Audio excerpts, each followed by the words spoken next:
Summoner's Rift for the first time here in the World's 2022 play-ins, and we're already gonna get first blood. 44 seconds in, first blood over to Niski. Oh no, Jelly just face checks Kaiser, gets stunned up. You have the Glacial Augment to make sure it was easy for Mad Lions to collapse on top of him. They get that kill. No Summoners blown other than the Ignite on Kaiser. Jelly just kind of accepted his fate there, but it gave Niski as the first blood, able to grab that tier right out the gate. So already Mad Lions feeling very good. EU fans instantly breathe a giant sigh of relief. You're feeling good. First blood in 2022 Worlds.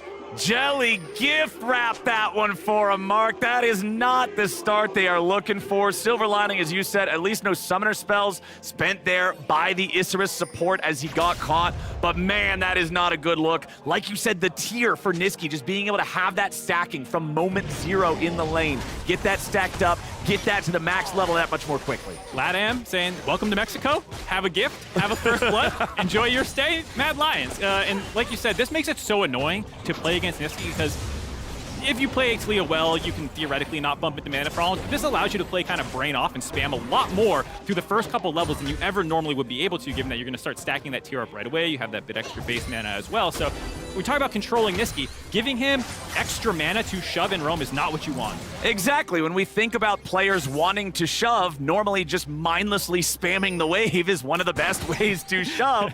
So it makes things a little bit worrying. Also remember, historically, when we saw Amumu first get popular in the bottom lane as a support, as Unforgiven immediately has to flash away. Let's see if they can take this one any further. Kaiser having a flash out there too. Isserus bottom lane, 2v2, gets both flashes. All right. Jelly kind of making up for the oopsie at level 1, gets both flashes with the double chains from his Q early on. Feels pretty good and puts Mad Lions on the back foot a little bit early on. The Seraphine Leona lane was never really going to win against the MF in shove and early pressure, but that does give you opportunities now potentially. If you can somehow break Seiya out of the mid lane, meet up with Grell, maybe you can start making some dives happen in the bot lane if you're going to have pressure this entire time and no stuns. And the thing that I was going to originally mention is after Amumu got those changes a while back to give his Q2 charges when he found himself initially being played in the support role, Leona was one of those champions that pro players were finding as an answer, because when it came down to just the all-in, I'm going to get you type of fight, Leona came out on top. She's a tankier tank. Yeah, she's a tankier tank, but unfortunately, MF is a damagier. That was astute, Mark. There's some English I feel like right you're there, really brother. speaking to me here, bud. You know what I'm saying, man. She's going to do more damage in the early level 1 trade, the double up damage coming through. I think they also hit too, so probably had Strut as well. There maybe Make It Rain. I have to check, but either way, going to do way more damage than the Seraphine, and that's why ultimately you saw the flashes come out of Mad Lions, just the damage from Gavoto coming through. He has been kind of the X factor, I guess I would say, watching Isserus games. He has some insane team fights, both good and bad. He seems to always be flanking, it feels like, no matter the situation. And he is the one who can sometimes pop off or maybe have a bad team fight, whereas Seiya is the more kind of consistent carrier for them in the mid lane. Yeah, Gavoto in the LLA regular season got the most MVPs. Well, he tied for him. He got 4 MVP votes, tied up with Boogie and Adi in that count. So definitely the guy who can show up when they need him, but a lot of pressure is going to be on him, on that misfortune. We know how much power this champion's ultimate adds to these big skirmishes, adds to these big team fights. So that positioning of his, when he decides to press R, that's going to be clutch. It's funny that you did that when you're doing the hand animation of the ultimate, but no one can see that.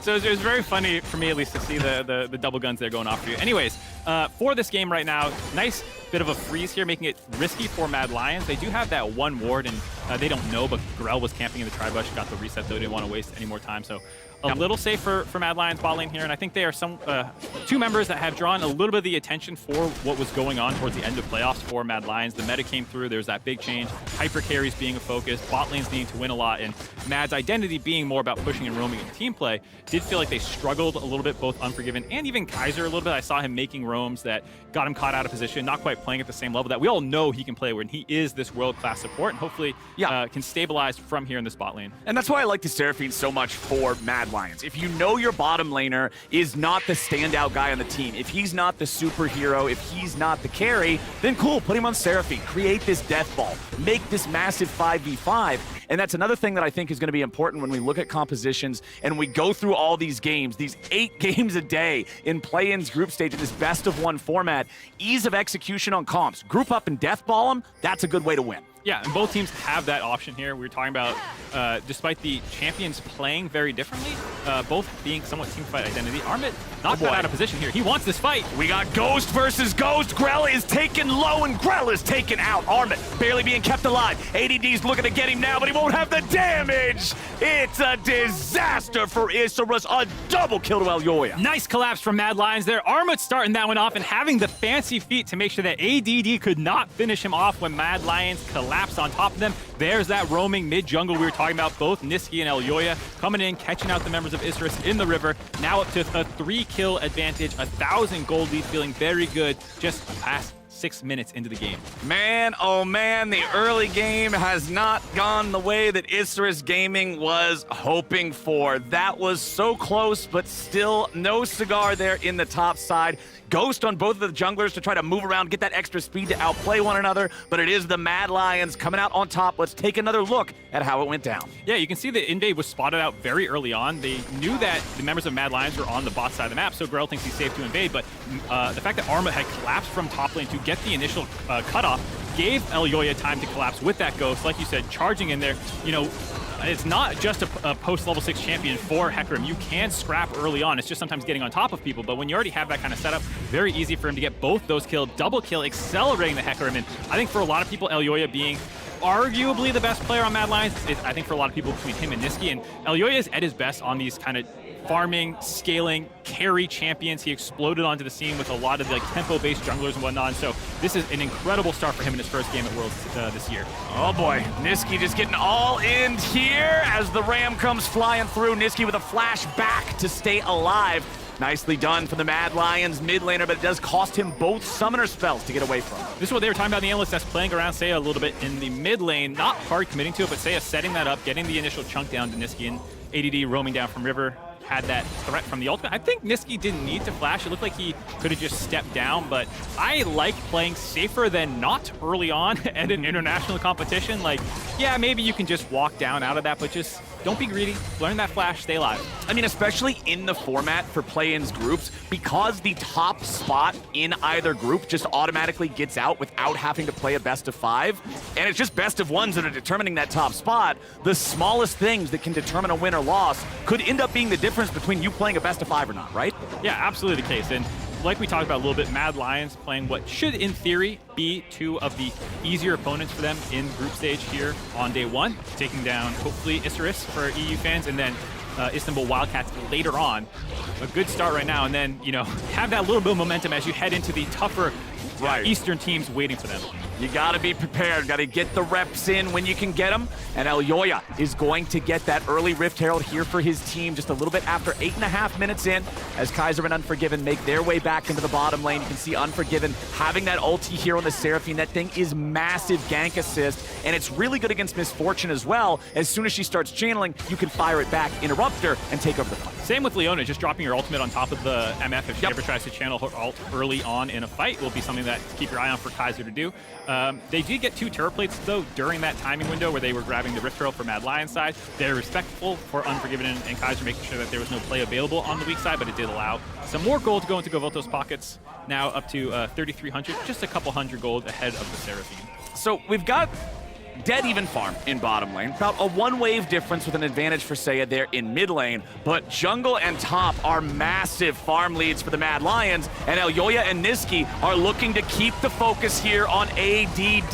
They know this guy can end up playing that weak side more often than not. They want to punish him for it. A little bit more damage will take him down, and Niski gets the kill. Seiya's made his way over. Looking to grab the first one. It's Grell getting on the board. Niski behind enemy lines with nowhere to go. He'll buy as much time as he can. They want to give the money over to Graves. They want to get Grell rocking and rolling. All right, 2 kills onto that Graves. Like you said, they were able to get the collapse onto ADD, but he did such a good job kiting that one out. Look how far under the top lane they needed to go to make that happen. Nice usage of the Bellows Breath by ADD to not get the initial flick back that Niski did land onto him, that unstoppable, making sure that they had to go deep. And so he's playing very respectful here. They already have to run kind of between the 2 turrets. The fact that this did not actually cut him off, there's no flash on the Ornn, so if they were able to land that one, he would have been dead much earlier. There you see the Bellows Breath to actually make sure none of the displacements stopped him from walking down to the point where now they're under the inner turret. turret. And then it's bought enough time for the rest of Isrus to collapse. They get that kill onto Armit. They're also going to have Niski cut off here. No way out for Grell, who's ghosted up, like you said, to find that kill.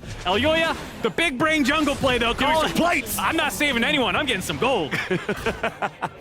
Well, that was a really solid performance there from ADD. Like you said, buying as much time as possible. If I know my top laner is going to be playing scaling weak side, I want him to be doing that. As now Armit finds himself under pressure. ADD going for that point-blank R2, but Armit's there for the outplay. Now Elyoya is coming in, and Grell's the target. Armit building up the Narvar, ready to go. Grell continues to kite, but it will not work. Say good night. 2 more kills for the line. Elyoya had such a nice reset there. The extra gold that he got, getting him Boots 2 and Sunderer on that back from the turret plates. He also did not drop the Rift Herald on that initial push, which gives him the faster recall to not be down tempo on that play. So with the enhanced recall of Rift Herald, can instantly go back up topside. Back up Armit, who still had flash despite what just happened in the top lane, could have a really nice point-blank flash and now blow open the entire top side of the map, leading to almost a 4,000 gold lead, excuse me. I think the regular season Mad Lions are here to play, Mark. This squad looks like they're ready to go. They are jiving. This is exactly Elyoya's meta. If we're going to have these kind of carry junglers going off, you can see him 3-0-2, nearly 100% KP, only missing out on that first blood, which honestly... Yeah, that was a bit of a meme anyway. Come on, let's... And you can say that all the plays that actually happened in this game have been kind of involving Elyoya so far.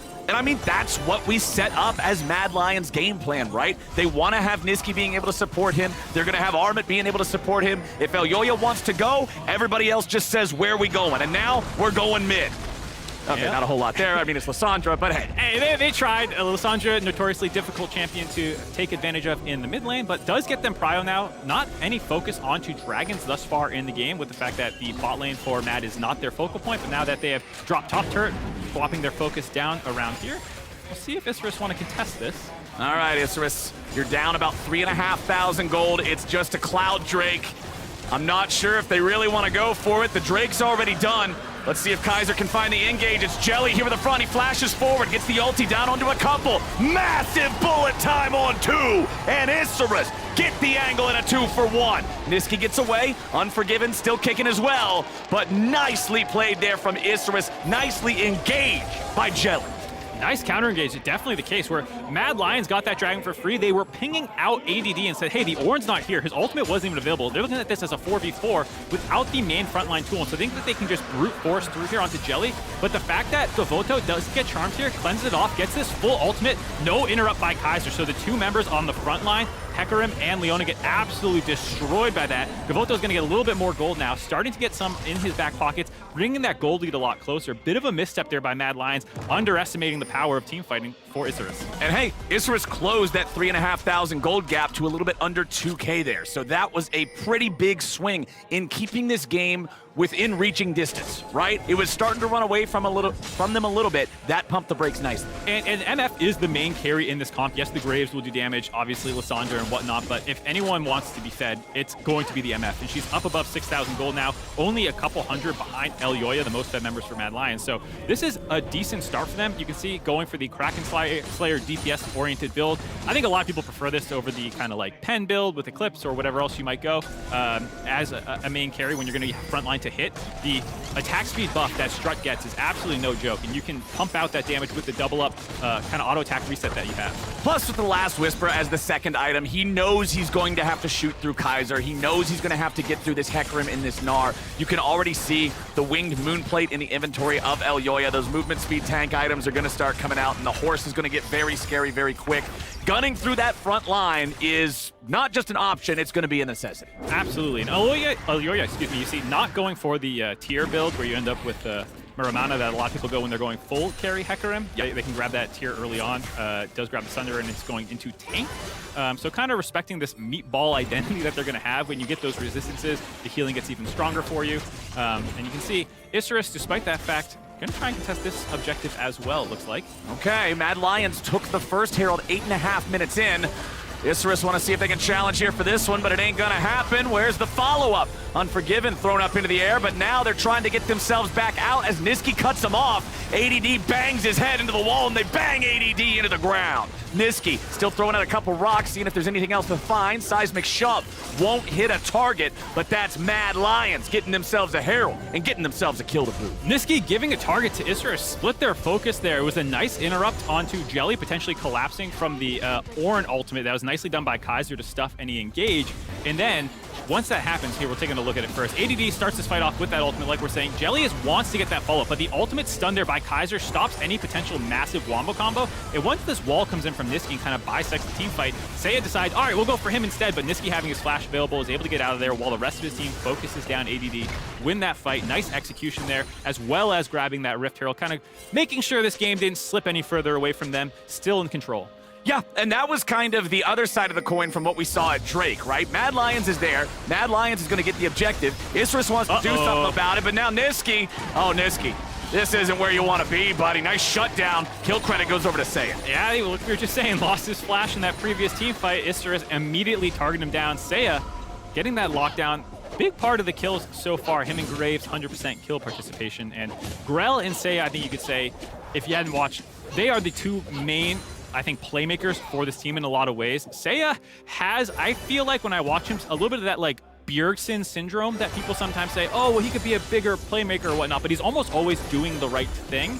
But that does sometimes draw criticism when the rest of the team is doing crazy stuff and you're kind of that consistent member. He's also the most accomplished mid laner. I think it's 11 titles that he's had across the two leagues when they merged together into the LLA. You know, like, this guy has been at the top of his game for so long. You just expect excellence out of him. Yeah, he's been playing for an incredibly long amount of time. He's the only player left on this roster from 2021, and his coach describes him as like that X factor that this team would need to be able to get out of play-ins, to be able to fight their way into the main group stage. So he's definitely somebody to keep your eye on if you're an Isserus fan, if you want to see what this team can do. A lot of it will center around him. He has his stopwatch, he has his Everfrost, these incredibly powerful actives that can set him up to make even more plays. Whoa. As Niski face checks into the brush, he was not expecting a man with a shotgun.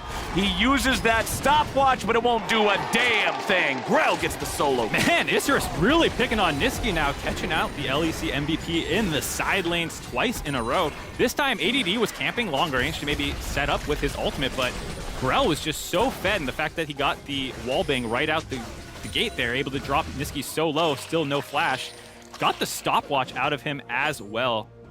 And that's one of the scary parts with a champion like Graves. Just because of the way the Q damage works, it's very high because it's very difficult to guarantee. So when you face check that brush and he guarantees it, you're immediately in a losing situation. Isserus are onto the Drake. Remember that Mad Lions took the first one, but they know they're a man down. They know Niski is only just now respawning. Even with Weaver's wall, he couldn't get there in time. Mad say discretion is the better part of valor. They don't fight that one. Damn. Good line right there. Yeah, I've probably heard it in the book or something, I don't know. No, you made it up, dude. Someone quote that Captain Flowers 2022 Worlds broadcast, came up with it. That was really nice by Isserus. The fact that they got that pick, transitioned that down on second dragon, stopped Mad Lions dragon taking. Mad just kind of hovered around bot lane to make sure that Armut could finish off that bot turret. He's kind of silently, this game, actually having an incredible performance. 2-1-4, has gotten a lot of solo gold, up about 40 CS. He's that kind of extra little bit of win con that Mad Lions has with this comp is the side lane pressure that they can have. Isserus has done a good job cutting that off with Niski, but someone will eventually have to answer Armut.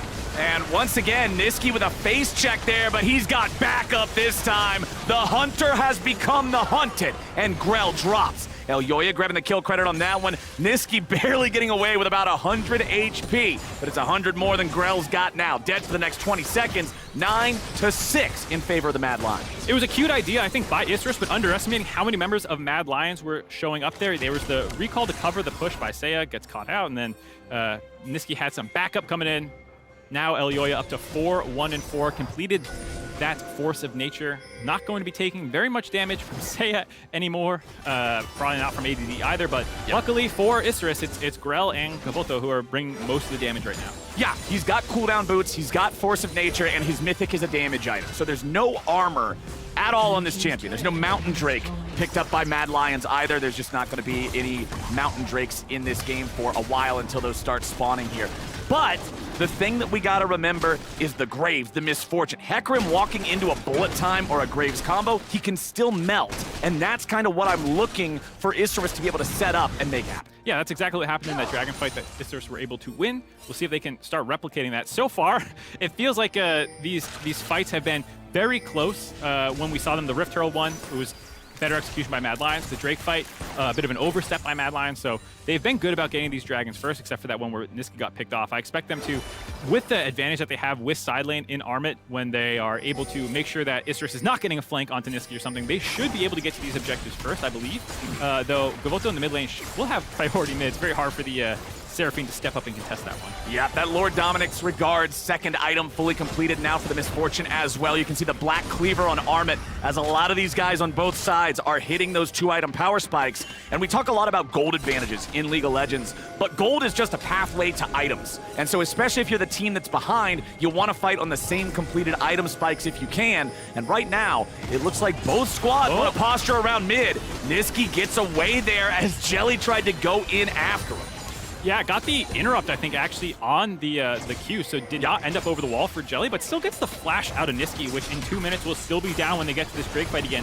Might make him a juicy target for all this engage that Isrus has on their side. Exactly, and he does not have any sort of an aggro drop. You can see there's no stopwatch, there's no Zonias there for Niski. He has a cleanse that'll be up, but now ADD, he's playing weak side again. The Ignite keeps ticking, the Solar Flare guarantees the damage. Armit flashing in to get that Q just in case, but it won't even be needed. Tier 2 turret drops here in the bottom lane, and Mad Lions keep pushing. Yeah, Mad Lions catching Isrus in a bit of a reset there. ADD on the lane by himself. How far can they push this? Okay, they pop both big ultis of the bottom laners there onto Elyoya. They clear out the wave. They hurt the front line of the Mad Lions. They'll force them back for now. Nice stem the bleeding there for Isrus. Did not want to lose an inhibitor turret. No.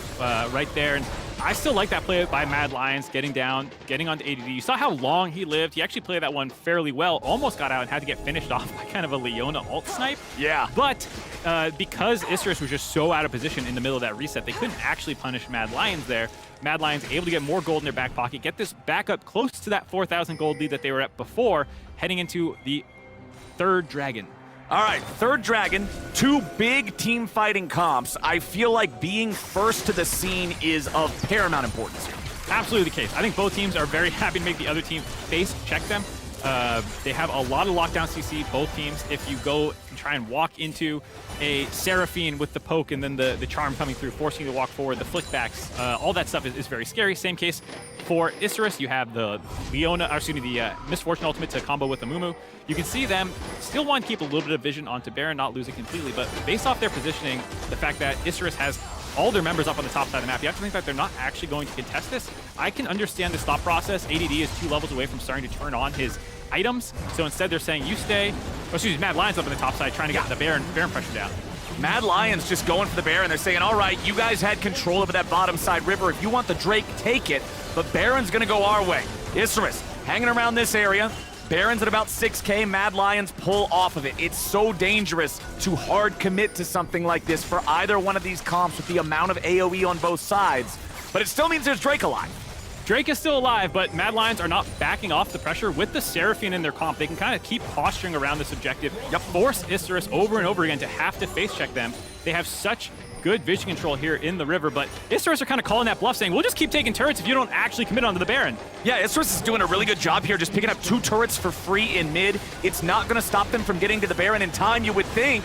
ADD and Jelly still looking for the chance. The Baron's at 3K. Little bit of damage over the wall. Here they go. It's bullet time! ADD gets the first kill. Isrus are going in, but Mad Lions have found themselves the Baron. Elyoya looking for any sort of a chance here as Seiya takes a lot of damage back from Niski and Unforgiven, but Elyoya is down. Niski and Unforgiven trying to get away. Jelly dies in the back end of the fight as Grell goes forward, looking for even more. He'll take down the enemy mid. He looks for the enemy carry. Unforgiven gets away into the top lane, but Grell and Gavoto are looking Last for Baron. There comes that into the line. Unforgiven's the only one left, and he's gone. Isrus get the ace.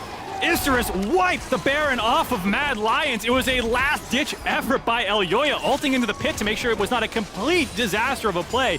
So greedy by Mad Lions to stack in the pit against this team comp of Isrus. They get obliterated for it, though the game is not over yet because they were able to get that Baron. Here you can just see, sitting in that pit, such an easy 2-man ultimate for the side of Gavoto there to solve them out with Jelly. That forces You see Elyoya to go ulting back in, get that. There's a couple members killed right out the gate. ADD dropped as well, but Grell plays this fight so well, just staying in melee range the entire time, stacking up that grit, getting multiple Gore Drinker procs, Jelly giving his life up here to enable that chase down sequence and to actually wipe all these Barons off the side of Mad Lions. Gavoto with that strut coming in clutch, able to back up his homeboy. Grell finding all of these kills, just such an incredible performance on him in this Graves.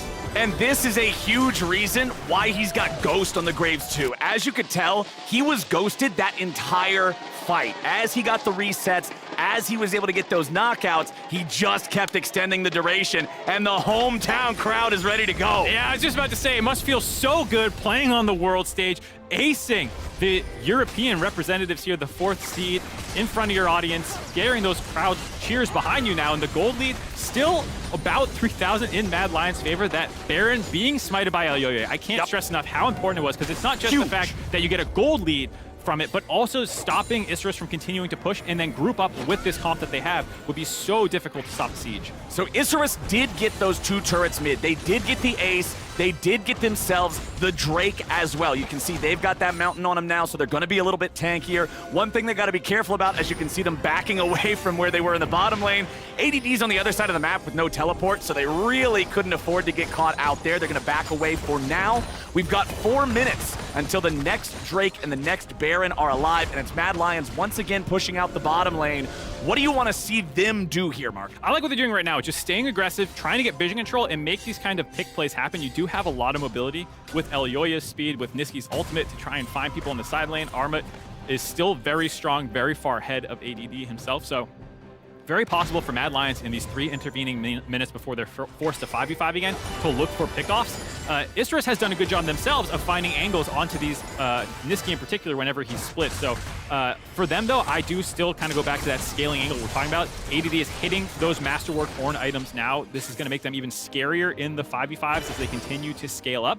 Yep. So I do think Isrus, I understand you are down gold, playing on the back foot a little bit here, trying to make sure that Mad Lions is walking over your wards, that you're seeing them coming, then you can stop the bleeding in these kind of side lane plays. And I'm glad you bring up the Masterwork items, because if you're looking at Drakes, if you're looking at Masterwork items, post-Drake buffs, and of course in the modern age of Mythic items after the whole rework to how Ornn worked, every single Drake is worth about 1,000 gold in stats for the team. Every single Masterwork item is going to give you about 1,000 gold worth of stats. So when you're at +1 Drake and +1 Masterwork item, hey, that's plus 2k. All of a sudden, the game feels really, really close, and it could go either way. I'm really impressed with what I've seen from Isrus here, staying close with the Mad Lions. Yeah, it's super impressive to see them, the representatives from the LLA, going toe-to-toe with Mad Lions so far this game.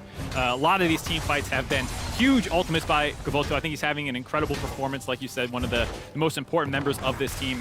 I think going forward, Mad Lions have to find a way to shut him down in these team fights. It's been a couple uninterrupted misfortune ults right at the beginning. I think you do have to give Jelly some credit for locking down Kaiser or forcing him to use his ultimate in other ways to stop him from instantly stopping Gavoto's ultimate, but that's something that Mad Lions will have to do a better job of, is stop getting put in these positions where they're up against the wall or their engage is getting stuffed and then they're getting counter-engaged on. We're hitting big 3-item spikes all over the place, Mr. Zimmerman. We got an Infinity Edge for Gavoto. We've got a Void Staff for Seiya. Both of these guys, by the way, still no deaths throughout the whole game.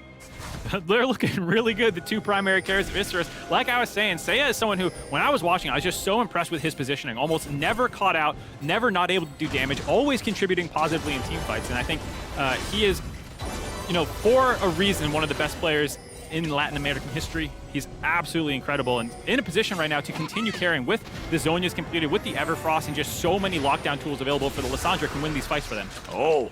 Let's see, we got Ghost versus Ghost here. Elyoya going in after Grell. ADD's out. He's gonna have all of the Mad Lions coming up behind him. ADD's saying, all right, dude, you're on your own. There's no way I'm gonna save you here. Grell trying to just continue the 1v1 against this horse. Normally that's a matchup a shotgun's gonna win, but it's looking a little rough here. Elyoya has to back away. Holy moly, Grell's trying to fight him off. Elyoya getting another devastating charge, comes in. Grell staying alive still. He's bought so much time, but the space isn't gonna get him a whole lot more. And finally, the Mad Lions run him down. Almost 1v3 by Grell there, stacking up the grip, making sure that Elyoya's damage was not that significant, given that he did not go that Muramana build and could kite out the magic damage from the rest aggressive Mad Lions there. I wonder if ADD stuck around, if they could have turned that. There were multiple members of Mad Lions who kind of pulled off that play and assumed the 3 people up there were enough, so maybe it would have been 2 kills going over. But either way, Grell bought enough time. That's always the scary thing when it's your jungler getting caught out, is giving the Baron and force Elyoya back, but Mad Lions still want to force on top of this after the reset.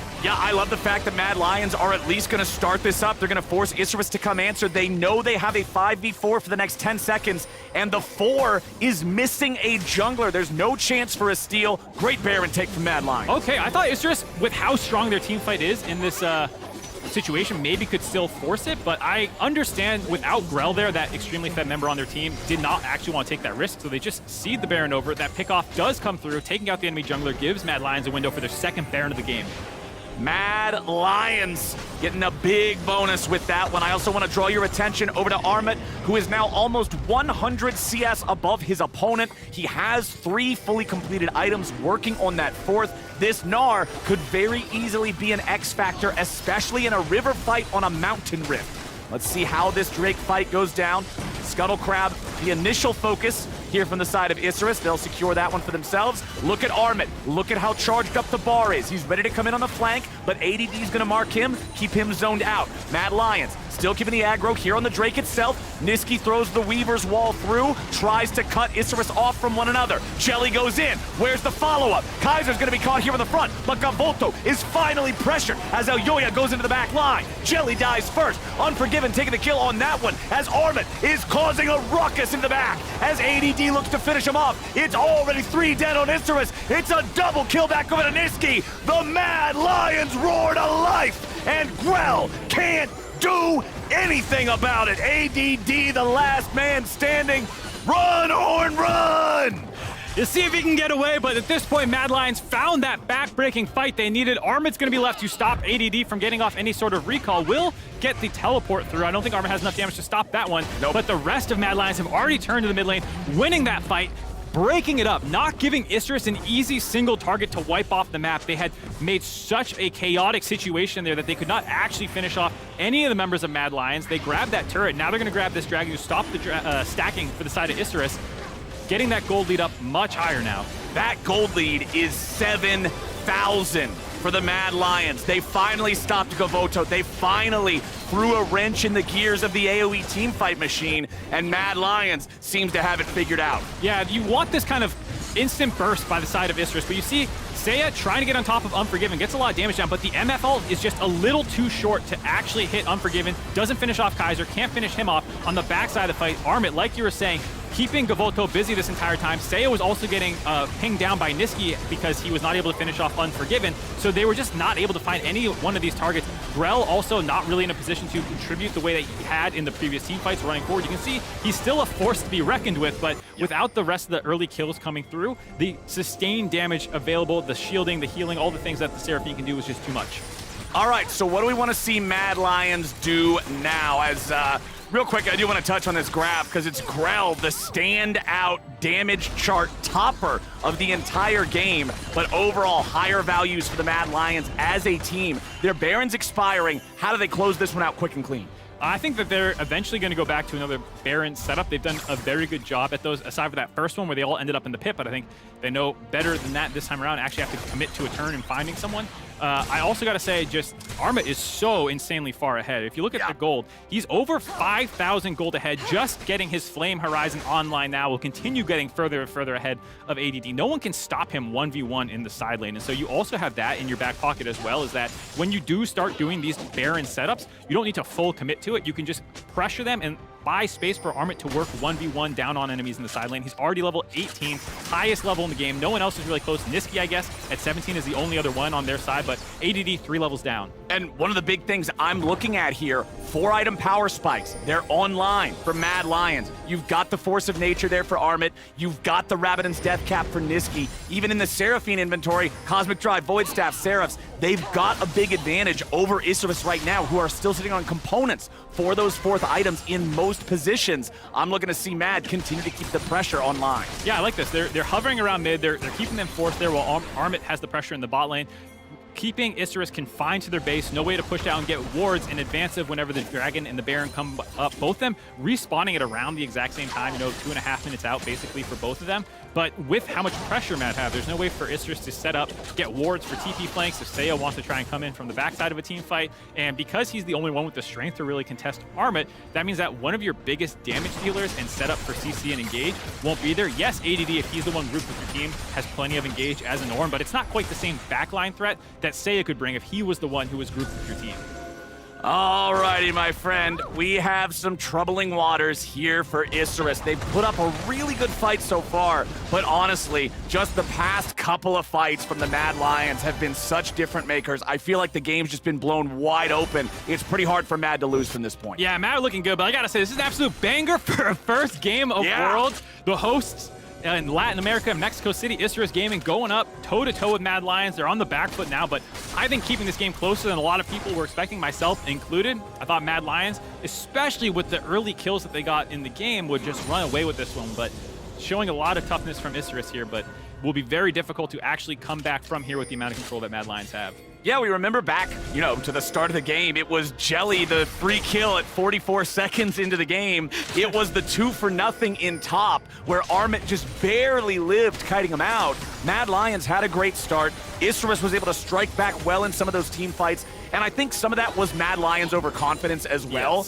giving Isurus some moments where they were able to really show up and punish them. But now, Mad Lions has learned, okay, these guys aren't pushovers. We got to respect them. We can't just give them freebies. And they're playing in a way that's forcing Isurus to have to not get those setups they're looking for. They're playing in a way where they can push back and punish. Alrighty, well, Baron is spawned now. It looks like there's a bit of a disjoint between the graphic and this. We're actually going to get it for free now for Mad Lions with this wall by Niski. Okay, Niski just blocks everybody off. It's so hard to get in there. The Baron is secured. Mad Lions got it. Where's the rest of the fight? Jelly wants to lead the way. The bullet time ain't going to do a whole lot, but it's a 1-for-1 trade. Both supports are down. ADD stuck in the front. El Yoya cuts him to pieces. And now the rest of Isurus got to try to get themselves away. El Yoya flies at him like a bat out of hell. And there's no way out for Grell and Gavoto. Grella continued trying to get away from that one, but the horse is a horse, of course, and there's another one, Gavoto, the only one left, but he won't be such for long. Armit can deal with him, no problem. Save the Meganar ulti just for style. Yeah, gets the last kill there onto Gavoto. Armit has come alive in these last two team fights, making it hell for the AD carry of Isurus, and Mad Lions should be able to close the game out from here with two nice Baron setups, absolutely clinical in that last one, making for sure that Isurus had to run right into them. Mad Lions get their first win of Worlds. It was a fun first game with the hometown champs going up against the LEC 4th seed, but the Mad Lions proved too ferocious.